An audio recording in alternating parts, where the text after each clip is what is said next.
Marty. Mike Weiss, thanks for coming to Aberdeen today. You look a lot like your brother. Thanks for coming.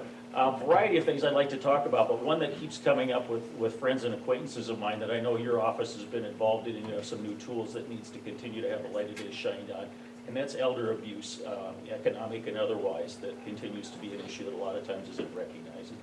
Correct. When you look at elder abuse, and it's not just in South Dakota, it's everywhere. For the longest time, elder abuse in South Dakota was prosecuted by state's attorneys.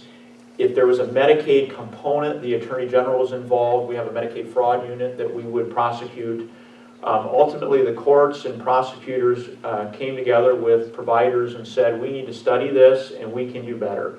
And as part of that came the Elder Abuse Task Force, and ultimately came a decision that we needed to put elder abuse investigators and a prosecutor in the Attorney General's office on a temporary funding basis.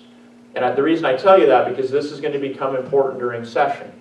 So we have an elder abuse unit right now. It's small, but it's very effective. You've seen some of our, hopefully our press releases. The Aberdeen News, I'm sure, is covering them. That is ultimately looking at both physical, but oftentimes financial abuse. Because if you look at elder abuse, it's both.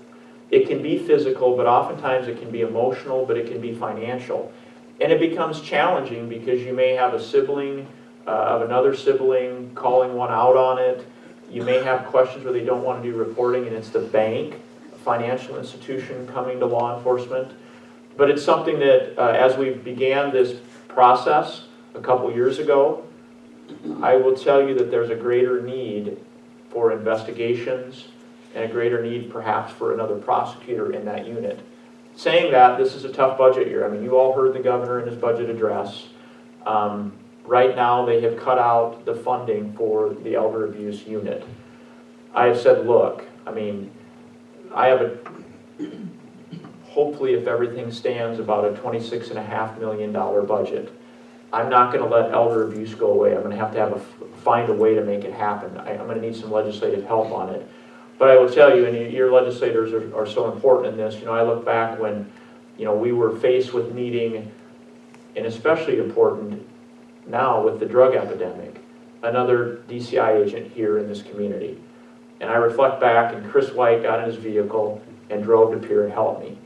Al Norstrup, I don't know, I don't want to know what he fully did in appropriations, but I'll always remember when the majority leader came to me and said, Jackley, just get Al off my back.